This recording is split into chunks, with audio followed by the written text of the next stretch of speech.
आपका alignment change है, यहाँ पे ऊपर बीच में और नीचे फ्रंट ये वाली है, और राइट लेफ्ट बॉटम ये आपकी वो रहेगी, राइट लेफ्ट और सेंटर, ठीक है। और फिर रैप टैक्स होता है। रैप टैक्स मैंने तुम्हें बताया था कि जैसे ये लिखा हुआ है माइक्रोसॉफ्ट एक्सेल लिखा हुआ है तो वो नीचे एडजस्ट होके आ जाएगा, ठीक है। उसके बाद मर्ज एंड सेंटर है।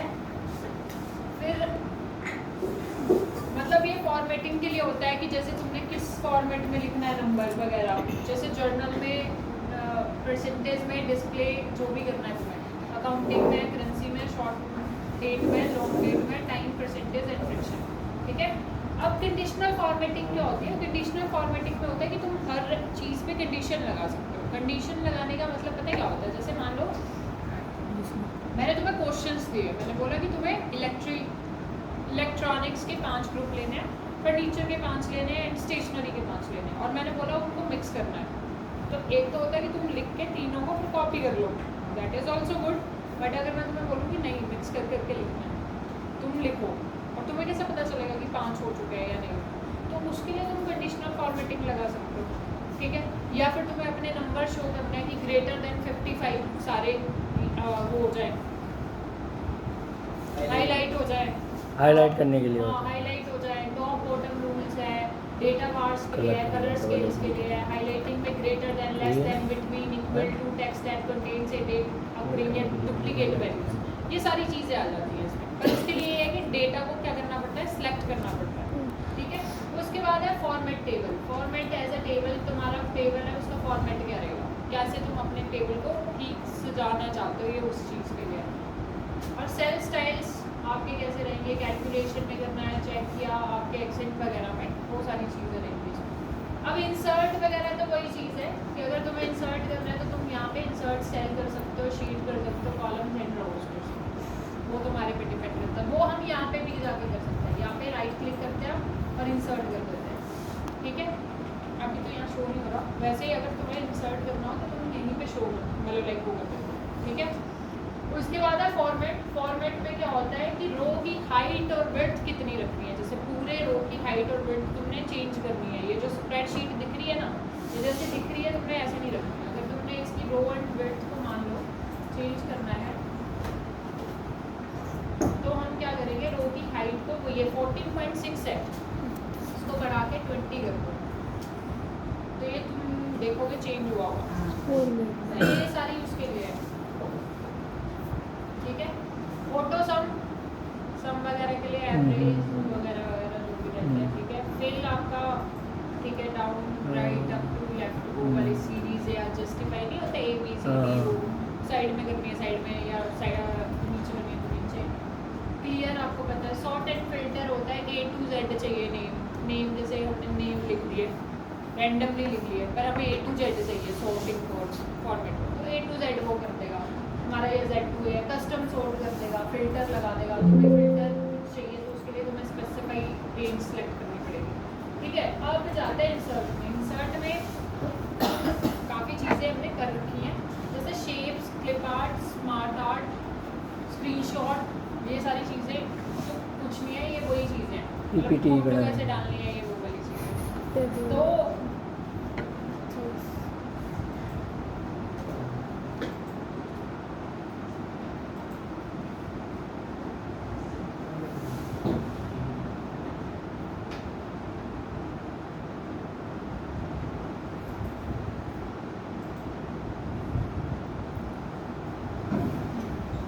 जैसे ये मान लो, इसके बेसिस पे तुम्हें वो बनाना है, चार्ट बनाना है, ठीक है। चार्ट मतलब लाइक तुम्हें शो करना है कि कौन से पोजीशन पे है, या ग्राफ बनाना है, ग्राफ पता है ना, चार्ट या ग्राफ बनाना है तो तुम यहाँ से ये यूज़ कर सकते हो। कॉलम है तो कॉलम के लिए यूज़ कर सकते हो, ठीक है। तो ये बना के दे देगा 1, यानी कि जो 1 पे है। और देख लो 5th नंबर वाला सबसे ज़्यादा नीचे बैठा हुआ है, ठीक है।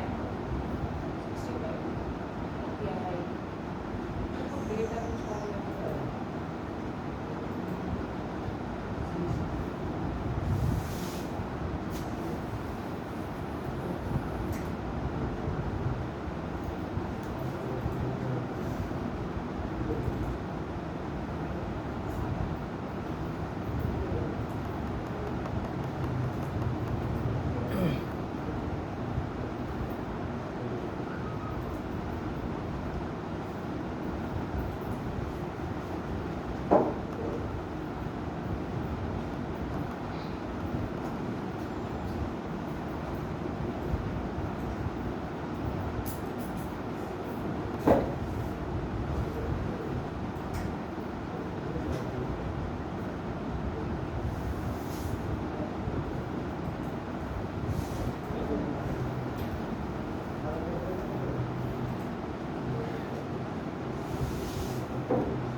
ठीक है, इसके बेसिस पर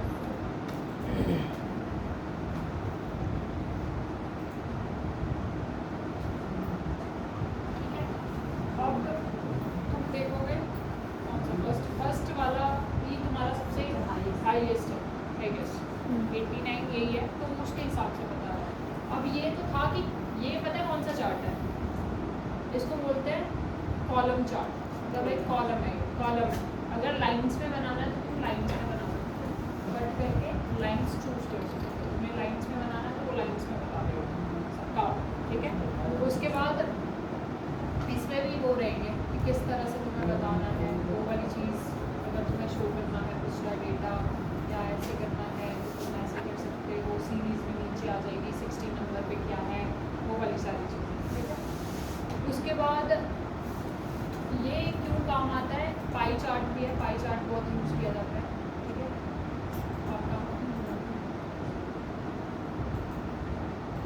और इसके बाद तुम लेआउट में जाके और या डिज़ाइंस में जाके इसको वो भी कर सकते हो, ठीक है, अपने हिसाब से।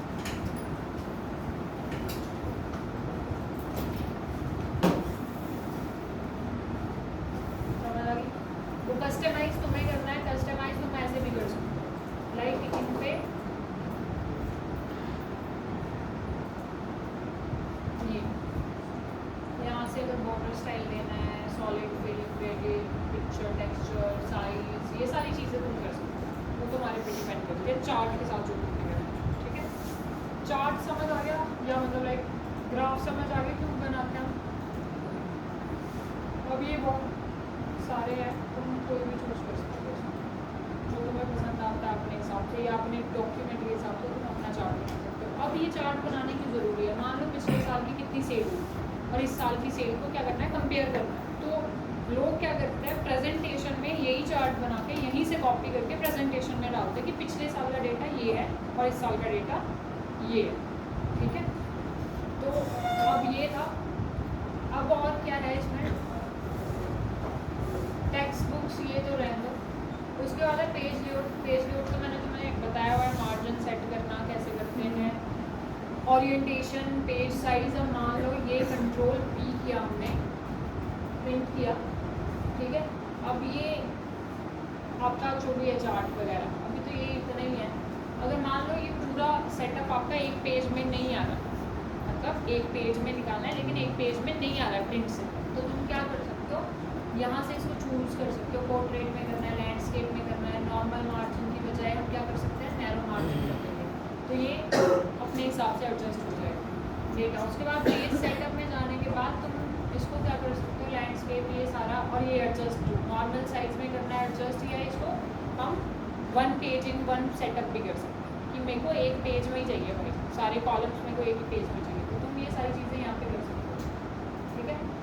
उसके बाद आ जाता है फार्मूला। फार्मूलाज तो तुम्हें पता है कि बहुत सारे हैं, ऑटोसम के फार्मूला रहते हैं, रिसेंटली यूज जो करे हैं वो सारे इसमें दिख जाएंगे। फाइनेंशियल के लिए तो बहुत ही अलग लेवल के फार्मूले होते हैं, इनको पढ़ने के लिए आपको वो करना पड़ेगा।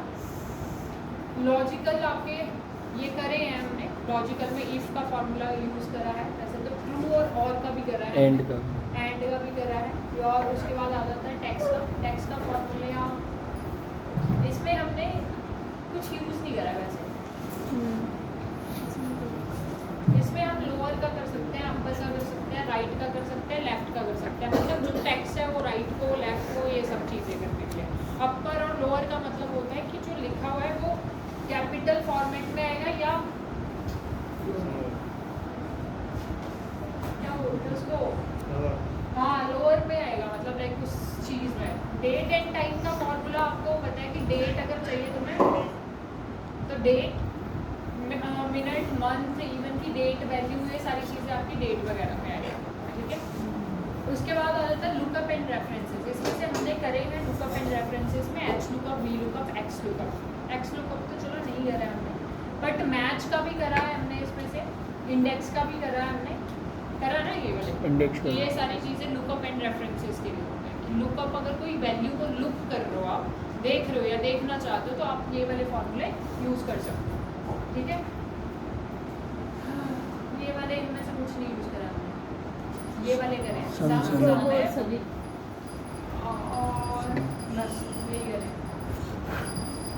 ठीक है। मोर फंक्शंस में statistical engineering, Q, information and compatibility, ये अलग चीज़ है, छोड़ दो, तुम्हारे पास का नहीं है ये जाने दो, ठीक है, इनको छोड़ो।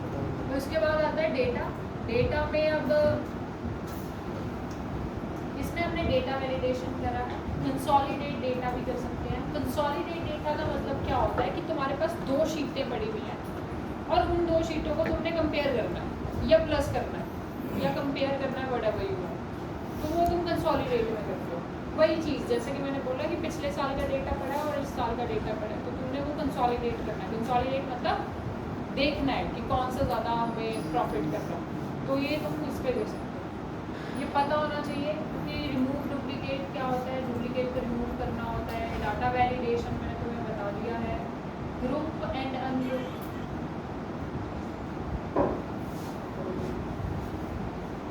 सामने बैठे और सामने ही रिव्यू स्पेलिंग कौन है,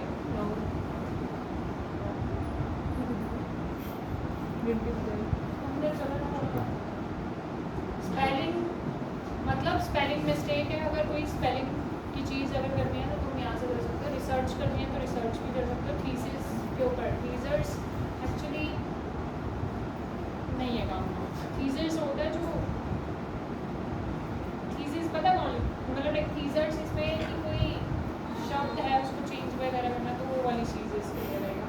ट्रांसलेट पता है, अगर आपको हिंदी से इंग्लिश या इंग्लिश से हिंदी करनी है या कोई और लैंग्वेज में करनी है, अदर लैंग्वेज में ट्रांसलेट करना, तो आप यहाँ से कर सकते हो। व्यू में क्या होता है, अब आपको पेज कैसा चाहिए, नॉर्मल चाहिए, पेज लेआउट में चाहिए, पेज में ब्रेक चाहिए, फुल स्क्रीन चाहिए, ग्रिड लाइन नहीं चाहिए, तो ये बिल्कुल ऐसे भी शुरू होगा, तुम्हारे पे डिपेंड होगा, ठीक है। उसके बाद है फॉर्मूला वार चाहिए तो ठीक है, नहीं चाहिए तो हट जाएगा। हेडिंग्स चाहिए तो ठीक है, नहीं चाहिए तो ये भी हट जाएंगी। ये सारी चीज़ें तुम यहाँ से सेटअप कर सकते हो। व्यू का मतलब ही क्या होता है, हम कैसे देखना चाहते हैं, ठीक है। तो वो सारी चीज़ें हैं, zoom, zoom out, new window, arrange all, free spans. Free spans actually क्या होता है कि अगर मान लो हमें यहाँ पे कुछ लिखा हुआ है, हम इसको सर्च कर देते हैं, क्या लिख देते हैं, चार्ट, ठीक है। अब ये चार्ट दिखा है, नहीं दिख रहा, पर हम ये चाहते हैं कि हमें दिखे, तो इसके लिए हम फ्रीज कर देते हैं मैच, ठीक है। फ्रीज करने के बाद ये फ्रीज रहता है, चाहे तुम जो मर्जी स्क्रॉल करो। ये ज़रूरी नहीं है सिर्फ ये होता है, इसको भी फ्रीज करता है। फर्स्ट कॉलम को भी फ्रीज कर देते हैं, और अगर आपको इस साइड जाना है तो ये जाता रहेगा, लेकिन फर्स्ट कॉलम और आपका फर्स्ट मतलब कॉलम आपकी फ्रीज रहेगी। अगर आपको आगे काम करना है तो कोई आपके हेल्प के लिए यूज़ किया जाता है, ठीक है। उसके बाद स्प्लिट एंड हाइड। हाइड मतलब होता है कि कोई कॉलम या वो करना है, आपको हाइड करना है तो अनहाइड, ये पूरी शीट के लिए रहेगा। बाकी अगर आपको कोई कॉलम या कुछ हाइड करना है, लाइक रो हाइड करनी है कि नहीं चाहिए मेरे को, तो उसके लिए तुम क्या कर सकते हो, यहाँ पे जो फॉर्मेट वाला था इस पे कर सकते हो, हाइड और अनहाइड, ठीक है।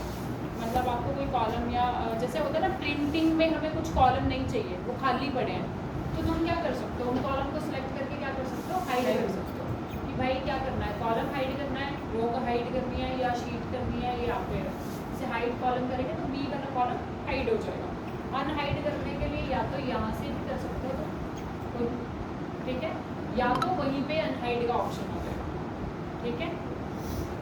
और कुछ परेशानी, अब जैसे न्यू शीट लेते हैं तो मैंने तुम्हें बोला था शिफ्ट प्लस F11 होता है और बेकायदा लिखा होता है यहाँ, ठीक है। और अगर तुम्हें यहाँ के शॉर्टकट कीज यूज़ करने हैं तो सिर्फ तुम ऑल्ट दबाओ, ऑल्ट के बाद वो खुद लिखेगा कि भाई तुझे करना क्या। जैसे होम पेज के लिए जाना है तो वो क्या लिख रहा है, एच लिखोगे, एच के आगे वाले सारे उसके लिए वो लिख देगा शॉर्टकट कीज। जैसे कि मेरे को चाहिए कि ये जो लिखा हुआ है वो अभी तो इसमें चलो कुछ लिखा नहीं हुआ है, हम इसको सिलेक्ट कर लेते हैं, अभी देखना ऑल्ट और एच में जाना है, ठीक है, एच में गए। अब मुझे ये जो लिखा हुआ है सेंटर में चाहिए, तो ए सी किसके लिए यूज हो रहा है, अलाइन सेंटर करने के लिए। तो ए और सी करेंगे तो ये सेंटर में जाएगा। तो मतलब फॉर्मूले और शॉर्टकट कीज तुम्हारे ही हाथों में होती हैं, पर वो तुम्हें पता होना चाहिए कि कैसे यूज करते हैं। समझ आ गई बात। और बाकी रही बात इसमें जूम, मतलब एक स्लाइडर रहता है आपका 100% बाय डिफॉल्ट रहता है, और मैक्सिमम कितना होता है 400, 400 होता है। MS वर्ड में होता है 500, याद रखना। MS पावर पॉइंट और MS एक्सेल में 400 ही रहता है, ठीक है। और बाय मैक्सिमम के बाद आपका मिनिमम कितना रहता है, ये 10%, ठीक है। पहले वाले जो 2007 वाले होते थे ना, उनमें जो शीट्स खुलती थी, शीट्स समझ रहे हो, ये जो नीचे हम शीट्स ऐड होते थे, ये 200 प्लस समथिंग खुलती थी। लेकिन जो न्यू वाले वर्जन है उनमें अनलिमिटेड है, जितनी मर्जी वर्कशीट यूज़ कर सकते हो, एक वर्क।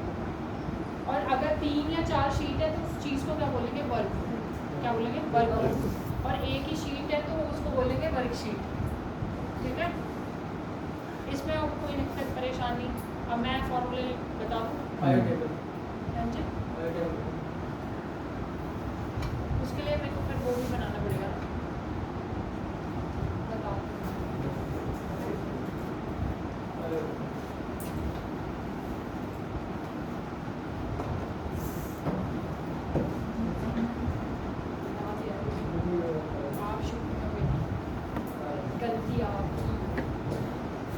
अभी फिलहाल मैं वो बता रहा हूँ फॉर्मूले जितने भी तुमने यूज करें, ठीक है। इनके लिए अब मेरे पास डेटा शीट है, यहाँ पे किसी ने काम किया है, अंकित जी बहुत ने है काम। नहीं इस पे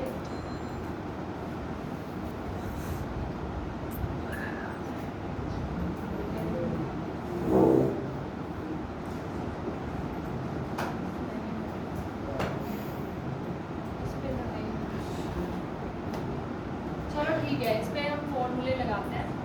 दिख रहा है ये सारा, किसी को प्रॉब्लम कर नहीं दिख रहा हो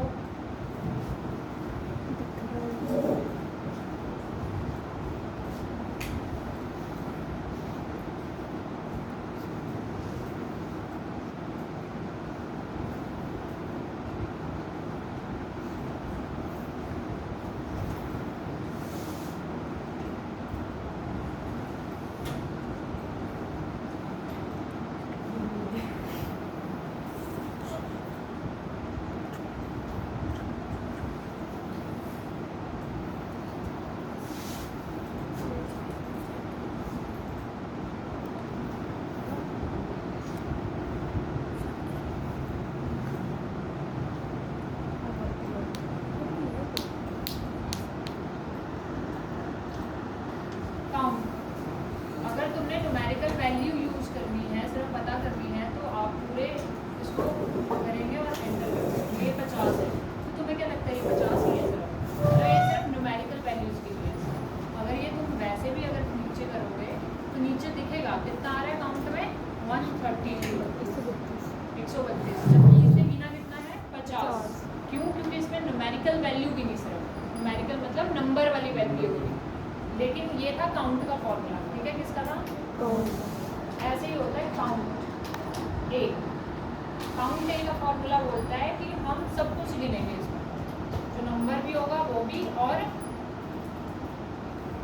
जो इंग्लिश में या अल्फ़ाबेट में होगा वो भी, ठीक है। वो सारी चीज़ें गिनेगा। समझ आ गई। काउंट ए, तो किसका कौन सा होता है ये, काउंट ए। B1, अरे यार ये नहीं करना ना सर,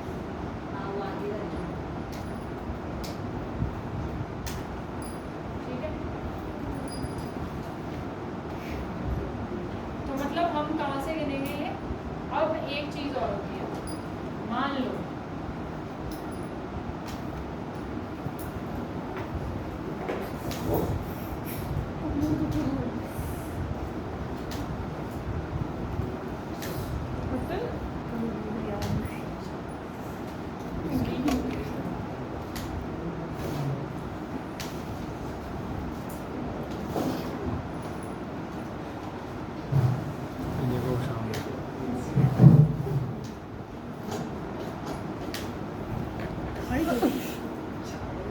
पूछ लेना चाहिए ना मेरे से।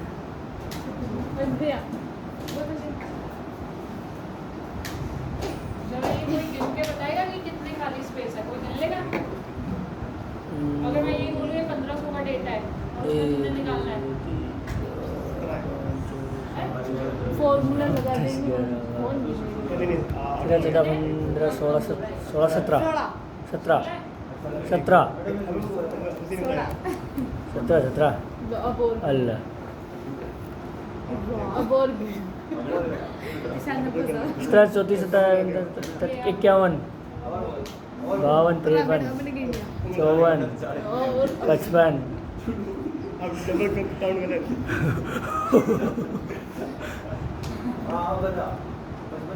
58, फॉर्मूला लगा दिया। 59, 59, हाँ 59, अल्लाह अब तो ना है 17 प्लस जोड़ रहे 59 में 17 प्लस जोड़ना 59 प्लस 17 18 प्लस तो फिर ला बोलो हाँ हो गया मैम लगभग 100 के ऊपर हो गया अब गिन लोगे? नहीं मैम 2 दिन लगेंगे। 2 दिन लगेंगे 3 दिन लगे जाओ होटल बुक तो इसके लिए वो फॉर्मूला लगता है ना, वो लगता है count blank. Count blank, blank ठीक है? जो ब्लैंक है वो खाली है ठीक है, आप रेंज करनी है सिलेक्ट। रेंज मतलब ये डेटा गलती हो गई भाई साहब टूट जाएगा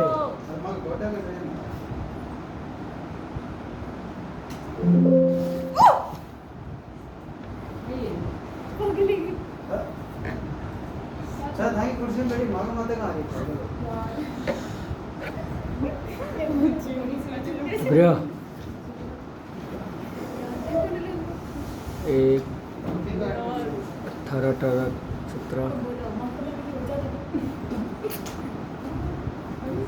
34 35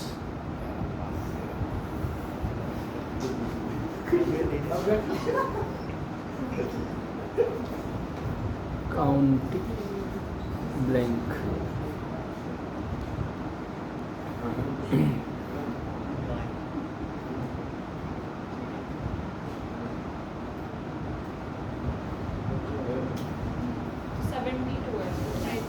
तुमको गढ़ना जरूरी है क्या ठीक है? किस काम में है अगर खाली छोड़ देता पर मतलब किस सीट में खाली सिर्फ ये कॉलम बता दे, कॉलम या मतलब सेल बता देगा कौन कौन सा सेल कितने खाली है। इसमें से will do count blank। अब मान लो मुझे यहाँ पे वो वाला डेटा है मुझे कुछ इसकी बनाई ये डबल क्लिक करो जैसे ये है, इस पे लगाते हैं देख ली सामने आइटम्स कैटेगरी गिननी है। मान लो आइटम्स कैटेगरी नीचे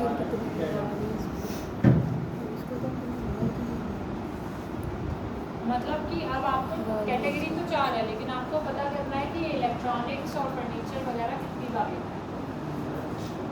ठीक है, अभी ये तो चलो नॉर्मल सा डेटा है तो हम पता वैसे भी कर सकते हैं, लेकिन अगर हमें गिनना है तो उसके लिए क्या करना पड़ता है? ये दिख रहा है सबको, है ना?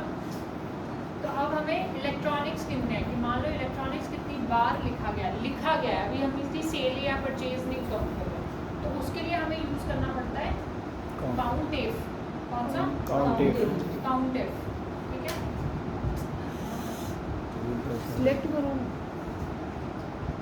तो काउंटेफ के बाद हमें रेंज Electronic। सेलेक्ट करनी है। इलेक्ट्रॉनिक्स ठीक है, रेंज आपकी रहेगी यहाँ पूरी से। रेंज हमेशा याद रखना वहीं से रहेगी, जो कॉमा। ऊपर लिखा होता है इसको चूज नहीं करना होता। फिर उसके बाद कॉमा। कॉमा। क्राइटेरिया क्या है? Criteria electronic. फिर कॉमा। एंटर करोगे ठीक है, ये आपका इसमें यूज किया जाता यही है। अच्छा अच्छा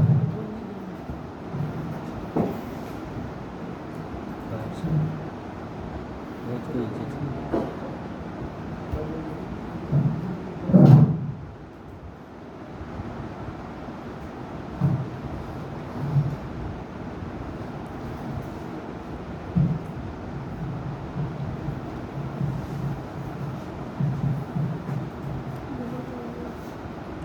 पूरा कोई ठीक है साथ में रखना। गारमेंट स्टेशनरी फर्नीचर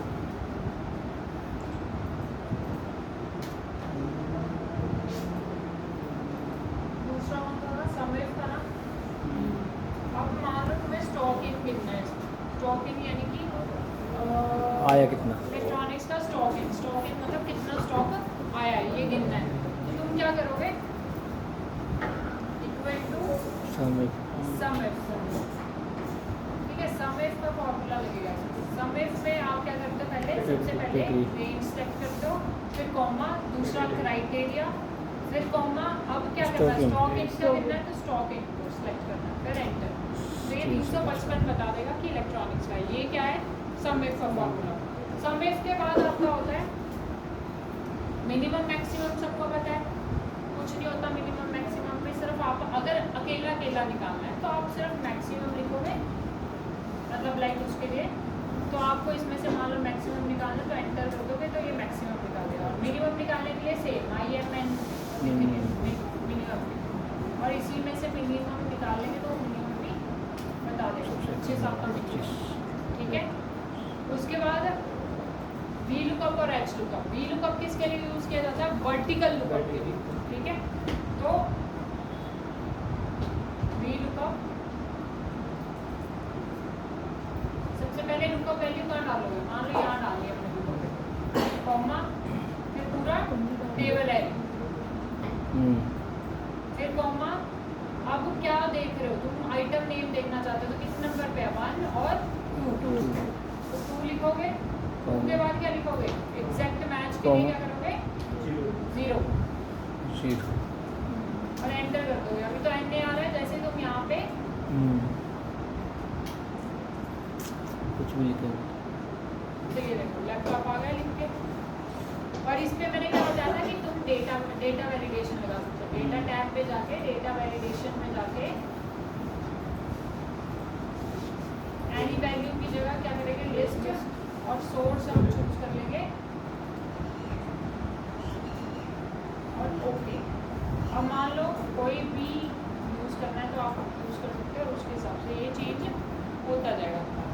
ठीक है, और कौन सा फॉर्मूला, इंडेक्स एवरेज इफ का भी फॉर्मूला था ना, एक का एवरेज और एक का एवरेज इफ का फॉर्मूला। एवरेज तो नॉर्मल है, एवरेज तो तुम्हें पता है ना औसत कैसे निकालते हैं, उसके लिए कुछ नहीं है, एवरेज दिखना नॉर्मल इक्वल टू एवरेज। ठीक है, जिस की निकालनी है उसको सेलेक्ट कर लेना और एंटर। ये तुम्हारी एवरेज इंडेक्स मैच। अब मुझे ये हाईएस्ट सेल वाले का नाम चाहिए, तो तुम क्या कर सकते हो, इक्वल टू इंडेक्स सेलेक्ट करोगे पहले तो, फिर कॉमा, फिर मैच। ठीक है, लुकअप वैल्यू क्या है, लुकअप वैल्यू मान लो मैं ये डाल दूँ, तुम क्या कर सकते हो,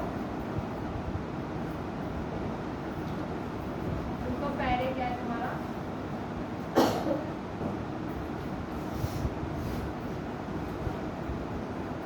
मैच के लिए 0,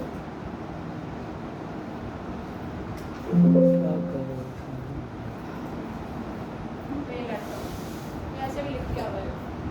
जैसे हम बीच में मैक्सिमम का फॉर्मूला लगाते हैं ना, तो तुम मैक्सिमम का पहले उसका आंसर निकाल के उसको सिलेक्ट भी कर सकते हो। जरूरी नहीं है मैक्सिमम का फॉर्मूला ही लगाना होता है, क्योंकि फॉर्मूला क्या बोल रहा है कि मैच कौन सी वैल्यू ढूंढ रहे हो तुम और किस में से ढूंढ रहे हो। नहीं तो हमें जो लगाना पड़ता है वो कौन सा लगवाया था मैंने, इंडेक्स। पहले तो इंडेक्स का लगाया था, फिर हमने करा था ये इंडेक्स सेलेक्ट किया था, फिर कॉमा लगाया था, फिर हमने क्या किया था, मैच का फॉर्मूला, मैच फिर हमने मैक्सिमम उसी के बीच में मैक्सिमम मैक्स का लगाया था, फिर मैक्स का लगाने के बाद हमने स्टॉक इन में से मान लो, स्टॉक इन में से यूनिट वैल्यू में से मान लो, ये सेम निकाल दो, ठीक है। फिर हमने इसको बंद कर दिया था, बंद करने के बाद फिर क्या चूज किया था, फिर यही चूज किया था हमने,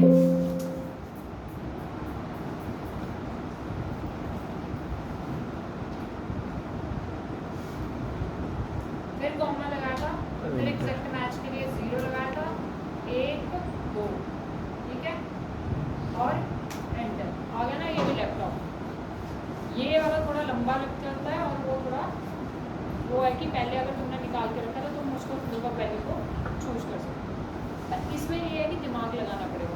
अगर तुम समझोगे तो फॉर्मूले लिखे होते हैं और सारा नीचे लिखता है। हाँ अब जैसे मिनिमम के लिए है तो इंडेक्स देखो, अगर ये तुम देखोगे तो ये देखो वो बोल रहा है ना, array row number column number references क्या ढूंढना चाहते हो तुम, इंडेक्स में ढूंढना क्या चाहते हो, तो तुम लिखोगे कि भाई मेरे को ये इसमें से मैच चाहिए, किसका,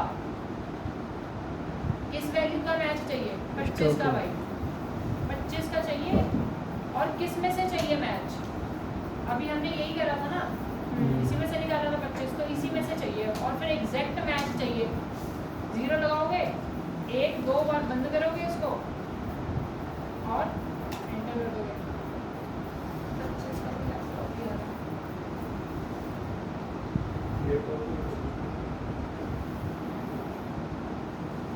चूज कर दिया। हाँ ठीक, 25 पे लैपटॉप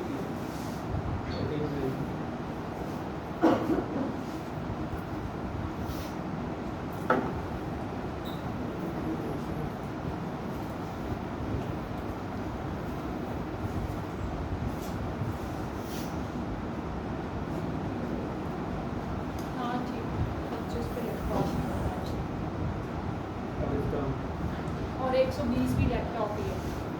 समझ आया ये वैसे हुआ, क्योंकि इन्होंने जैसे लिया है ना आइटम नेम में, लैपटॉप ही ज़्यादा ले रखे हैं और लैपटॉप ही सबसे कम ले रखे हैं, और इसको कम कर देना किसी और चीज़ को, जैसे मान लो सोफा को कर देता है, हम 5 कर देते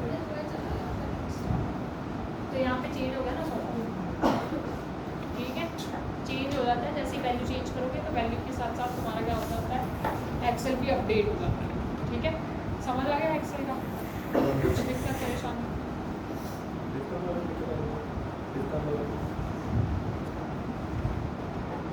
डिस्काउंट के लिए हमने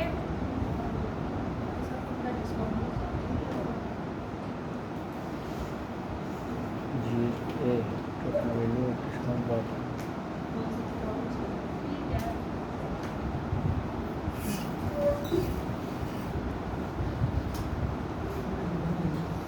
डिस्काउंट के लिए फॉर्मूला हमने क्या लगाया हुआ है, हमने बोला था कि C2 में अगर इलेक्ट्रॉनिक्स लिखा हो तो H2 पे यानी कि उसकी टोटल वैल्यू पे 5% का डिस्काउंट लग जाएगा, तो यही चीज़ हुई है इसमें।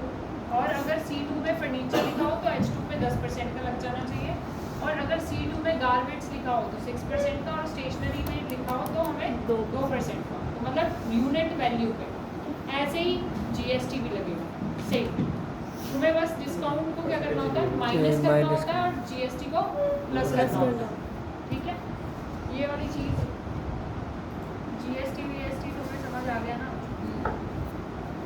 एक सम प्रोडक्ट का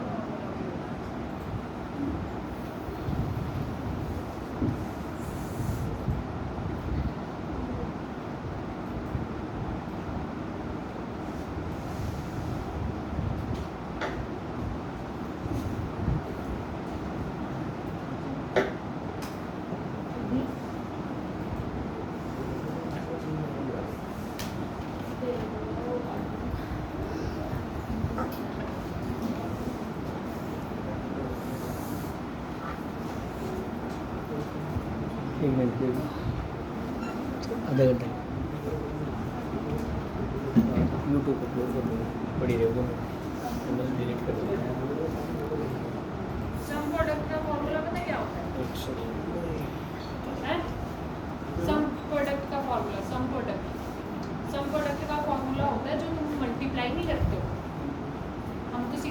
पहले करते थे ना इक्वल टू इसको इसके साथ मल्टीप्लाई, उसमें सम प्रोडक्ट का फॉर्मूला यूज़ किया जाता है। समझ आ गई? और किसी को कोई दिक्कत परेशानी एक्सेल में तो नहीं होनी चाहिए।